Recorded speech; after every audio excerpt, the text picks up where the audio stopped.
As the girl grew, so did her powers. She became known for warning strangers of unseen dangers. Once, she stopped a woman on the road and simply said, "Don't eat it."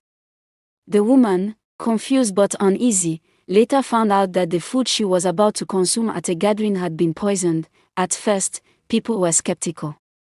Some villagers whispered that the girl was strange, that she should not be trusted. But as more incidents proved her warnings to be true, their fear turned into awe. One by one, they began seeking her guidance. She never spoke much, only giving short warnings when necessary, but her words carried weight. One evening, as a man prepared to leave his home, the girl appeared at his doorstep. Her large, single eye stared directly at him. "Do not go tonight," she murmured. The man hesitated. He had an important business deal in another village and could not afford to miss it. He ignored her and left anyway. Hours later, news arrived that he had been attacked by bandits on the road. Though he survived, he lost everything he carried. From that day, he vowed never to ignore the girl's words. Her mother watched all of this with a mixture of pride and fear. She understood that her daughter was special, but she also knew that such gifts often brought both admiration and danger. She reminded the girl to be careful, to only speak when necessary, and never to use her powers for personal gain. One day, a wealthy merchant arrived in the village. He had heard of the girl's abilities and wanted her to tell him if his journey to a distant town would be successful. He offered gold, fine fabrics, and rare spices in exchange for her words. The girl, as always, remained quiet for a long time before speaking. "Do not take the river path," she said. The merchant frowned. The river path was the fastest route, and he had always traveled that way without trouble. But something in the girl's voice made him uneasy. In the end, he chose another road. Days later, news spread that a deadly flood had swept through the river path, drowning many travelers. Grateful, the merchant sent even more gifts to the girl and her mother. Though they never asked for anything, their small home soon became filled with offerings from people who had been saved by her words, but with fame came whispers of envy and doubt. Some villagers wondered if the girl truly had a gift, or if she was simply lucky. Others resented her for disrupting their lives. And in the shadows, those who once profited from selling charms and false prophecies began to see her as a threat. Yet, through it all, the girl remained the same, watching, waiting, and speaking only when fate called her to do so. The girl's strange gift continued to surprise everyone. Though she was still young, her words carried great power. Many villagers no longer questioned her warnings. They listened carefully whenever she spoke, for they knew she could see things that no one else could. One day, a poor man named Ton passed by the girl and her mother. He was dressed in old, torn clothes, and his face looked tired. Ton was a hard-working farmer, but no matter how hard he worked, he remained poor. He had a wife and 3 children, and they often went to bed hungry. He had been struggling for many years and had lost hope that things would ever get better. Ton had recently received an offer from a wealthy merchant in the next village. The merchant wanted to buy his small piece of land, promising to pay him well. But Ton was afraid. The land had been in his family for generations, and he was not sure if selling it was the right choice. What if he sold the land and later regretted it? What if the merchant was trying to trick him? These thoughts troubled him, and he did not know what to do. As he walked past the girl and her mother, she suddenly spoke. Her voice was calm but firm. "Tell your husband to accept the offer," she said, looking at Ton's wife, who had been following closely behind him. Ton stopped in his tracks. His wife gasped. The girl had never spoken to them before. "What did she say?" Ton asked, turning to his wife. "She said you should accept the offer," his wife whispered, her voice filled with shock. Ton hesitated. He had heard of the girl's strange ability. Some said she could see the future, while others called her a messenger of fate. He did not know if he believed it, but he also knew that her warnings had saved many lives. Could she be right about him too? That night, Ton thought about the girl's words. He discussed it with his wife, and finally, he made his decision. The next morning, he went to the merchant and agreed to sell his land. The merchant, true to his word, paid him a large sum of money. It was more money than Ton had ever seen in his life. With the money, he was able to buy a bigger and more fertile piece of land in another village. He also bought better farming tools and hired workers to help him. Within a few months, his new farm was producing more crops than he had ever imagined. He sold his harvest for a great profit, and soon, he became one of the wealthiest men in the village. Ton did not forget the girl who had changed his life. In gratitude, he brought gifts to her and her mother. He brought them bags of rice, fresh fruits, fine clothes, and even a small bag of gold coins. He knelt before the mother and said, "Your daughter has saved me. She has given me a life I never dreamed of. Please accept this gift as a token of my gratitude." The mother, though grateful, refused the gold. "We do not seek wealth," she said kindly. "We only wish for kindness and peace. Keep your gold, and use it to help those in need." Ton was moved by her words. From that day on, he became a generous man, helping others in the village just as he had been helped. He told everyone about the girl and how her words had changed his life. Soon, more people came to see the girl, hoping to receive her guidance. Some sought help for their businesses, others for their families. But the girl never spoke unless she truly saw something. She never gave false hope, and she never misled anyone. Her wisdom became a treasure, and people came from far and wide to seek her words. Though she was still just a child, she had already touched many lives. And so, the legend of the one-eyed girl continued to grow, reaching beyond her small village to distant lands. As time passed, the name of the one-eyed girl spread beyond the village. Travelers from distant lands came seeking her wisdom, carrying stories of how her warnings had saved lives. Some came with hope, some with doubt, but none left without being touched by the power of her words. At first, it was only the villagers who came, asking for small insights, whether a lost goat would return, whether a sick child would recover, whether the coming harvest would be good. But soon, traders, farmers, and even wealthy merchants arrived, willing to wait days just to hear her speak.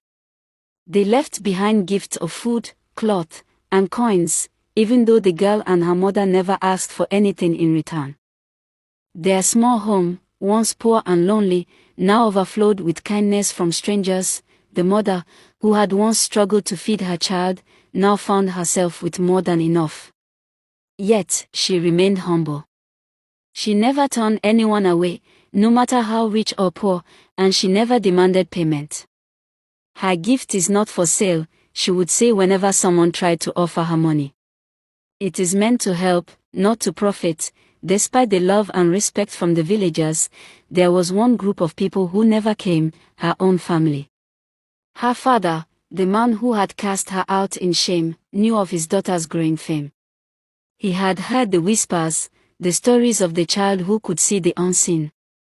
Deep in his heart, he felt guilt gnawing at him like a hungry beast. Yet, his pride would not let him face her. He told himself that she was still unnatural, that her powers were strange and dangerous. And so, he stayed away, even as his curiosity burned inside him. Her brothers, too, avoided her. They had once been young boys, full of scorn and mockery for the sister they never accepted. Now, they were men, and though they would never admit it, they feared her. They feared the eye that could see beyond, feared what she might say if they dared to face her. What would she see in their hearts? Would she know of their shame? So they kept their distance, even as the rest of the world drew closer, but the girl never asked for them. She did not cry for the father who had abandoned her, nor did she seek out the brothers who had ignored her. She accepted what was, just as she accepted what she saw. Her mother, however, could not hide the sadness in her eyes. She often sat by the window, watching the road, as if hoping one day her husband and sons would come back. But the road remained empty of those she longed to see, As her daughter's reputation grew, so did the expectations placed upon her. People no longer saw her as just a child. To them, she was something more, someone touched by the spirits, someone who could not be wrong. They believed in her blindly, placing their fates in her hands. And though the girl was wise beyond her years, she was still just a child. The weight of their trust was heavy, and the more they came to her, the more she felt it pressing down on her small shoulders. Despite this, she never turned away from her gift. She listened to each person, answered, but not everyone celebrated the girl's gift. The village herbalists and soothsayers grew resentful. Their clients no longer sought their services, choosing instead to visit the girl who asked for no payment and whose visions never failed. Desperation and jealousy festered in their hearts. They saw her as a threat, a child who had stolen their livelihood. At first, they whispered among themselves, trying to dismiss her as a mere trickster. She is only a child, they told one another. How could she possibly know such things? But the evidence was undeniable. Time and time again, the girl's warnings saved lives, her predictions came true, and her presence in the village only grew stronger. People who once sought charms and herbs for protection now turned to the girl, believing her sight to be more powerful than any potion or spell. As the weeks passed, the jealousy of the herbalist turned to bitterness. Some began to spread rumors. She is not blessed, they told the villagers. She is cursed. She is unnatural. How could a child with one eye know what even the wisest elders cannot see? This is the work of dark forces. At first, their words held little weight. The villagers had seen too many of the girl's warnings come true. They trusted her, not the jealous whispers of those who had lost their power. But the herbalists were determined. They saw the most respected elder in the village. A man named Baba Oji, who had lived longer than anyone else. Baba, they pleaded, this child is dangerous. She knows things no human should know. If she were truly a blessing, why would she have been born with only one eye? It is unnatural. We must do something before she brings ruin upon us. Baba Oji listened in silence. He had heard of the girl's abilities, but he had never met her. He was a man of great wisdom, cautious in his judgments. Bring the child to me, he finally said. Let me see with my own eyes what she truly is. The herbalist rejoiced, believing that once Baba Oji saw the girl, he would condemn her. But when they went to the girl's home, her mother refused.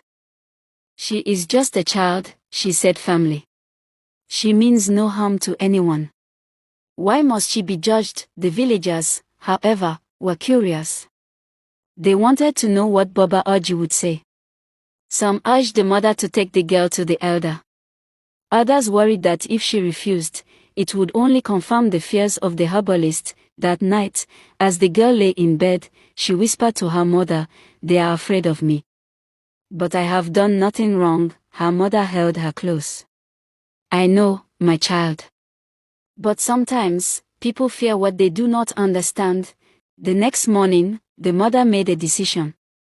She would take her daughter to Baba Oji. But deep in her heart, she feared what would happen next. The village herbalists and soothsayers, filled with resentment, gathered in secret. They could no longer tolerate the girl's presence. Their customers had abandoned them, choosing to seek her guidance instead. Their trade was dying, and they saw only one solution: to get rid of her. "She is just a child," one of them whispered. "Yet, she has turned the village against us.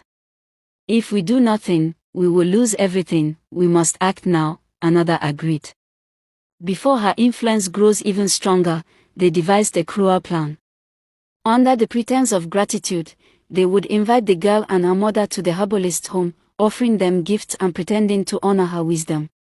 Once she was within their reach, they would give her a special tea, one infused with a deadly potion. It would look like a peaceful death, and no one would suspect them. Days later, the invitation was sent. The mother, always wary, hesitated. But the girl, sensing no immediate danger, agreed to go. "We should not refuse kindness," she told her mother softly, When they arrived, the herbalists welcomed them with 4 smiles and kind words. A table was set with fruits, bread, and warm tea. The girl and her mother were given the finest cups, decorated with golden rims. The room was filled with laughter, but underneath, tension simmered like a hidden fire. As the girl lifted the cup to her lips, a chill ran through her spine. Her fingers trembled, and the tea rippled inside the cup. A sudden wave of fear clouded her single eye. She set the cup down and looked at the herbalist across from her. Her voice was calm but firm. "Why do you wish to kill me?" Silence fell. The herbalist froze, their faces draining of color. The girl's mother gasped, her heart pounding. She grabbed her daughter's hand, ready to run. One of the herbalists, an older woman, forced a smile. "Child, what are you saying? Why would we harm you?" The girl did not blink. "The wind told me." The leaves whispered. "You have poisoned this tea." Panic spread through the room. The guests who had been invited to witness the fall celebration stood in shock. Some backed away, whispering among themselves. The mother, filled with fury and fear, stood up, pulling her daughter with her. "We will not stay here any longer." The villagers, now suspicious, demanded that one of the herbalists drink from the girl's cup to prove their innocence. The woman hesitated, her hands shaking. The villagers knew the truth. Anger erupted. The herbalists had betrayed their own people. That night, the conspirators realized their plan had failed. But their hatred had not faded. If poison could not silence the girl, they would find another way. Under the cover of darkness, they called her name and released a curse into the wind. That night, as the girl slept peacefully beside her mother, a strange uneasiness filled the air. The night was colder than usual, and a heavy silence pressed against the walls of their small home. The mother stirred in her sleep, feeling the weight of something unknown. Then, a soft whimper broke the silence. The girl clung to her mother's side, her small hands trembling. Her single eye was wide open, staring at the shadows that danced across the room. A chilling fear crept into her heart, unlike anything she had ever felt before. "Mama," she whispered, her voice barely audible. "I am scared. Please stay with me." The mother sat up, her heart pounding. She gently stroked the girl's hair, trying to comfort her. "What is it, my child? Did you have a bad dream?" The girl did not answer immediately. Her gaze remained fixed on the wooden door, her breathing uneven. Then, after a long pause, she shook her head. "No dream," she murmured. "Something bad is coming." The mother shivered at her words. She had learned to trust her daughter's warnings, and fear twisted inside her. She pulled the girl closer, wrapping her arms protectively around her fragile body. "I will not leave you," she promised. Outside, a gust of wind howled through the village. The trees swayed violently, their branches scraping against the rooftops like clawed fingers. The air felt different, heavier, as if it carried a hidden danger. The villagers, unaware of the plot against the girl, slept soundly in their homes, while the herbalist who had conspired against her walked in the shadows. In a small hut at the edge of the village, the envious healers whispered among themselves. They had already released the curse potion into the night, believing that the unseen spirits would carry it straight to the girl. "By morning, she will be gone," one of them said, his voice filled with bitter satisfaction. "No one will know it was us." But inside the small home where the girl lay, something was different. The fear in her heart was growing stronger. She gripped her mother's arm tightly and closed her eye. She could feel it, an invisible force moving in the darkness, slithering toward them like a silent predator. The mother noticed her daughter's grip tightening. "What is it? What do you see?" she asked, her voice shaking slightly. The girl did not respond right away. She took a deep breath and whispered, "They sent something to take me." The mother's blood ran cold. Her grip on the girl tightened. And she looked around the room as if expecting to see something lurking in the shadows. "Who sent something? What do you mean?" The girl's lips parted slightly, and for a moment, it seemed as though she wanted to say more. But then, as if drained of strength, she collapsed into her mother's arms. Her breathing grew shallow, and her body became limp. Panic shot through the mother like lightning. "No, no, stay with me," she cried, shaking her daughter gently. "You will be fine. You must be fine." The girl's eyes fluttered open for a brief moment. "Mama," she breathed, her voice so soft it was almost lost to the wind. "They are here," and then the room went eerily silent.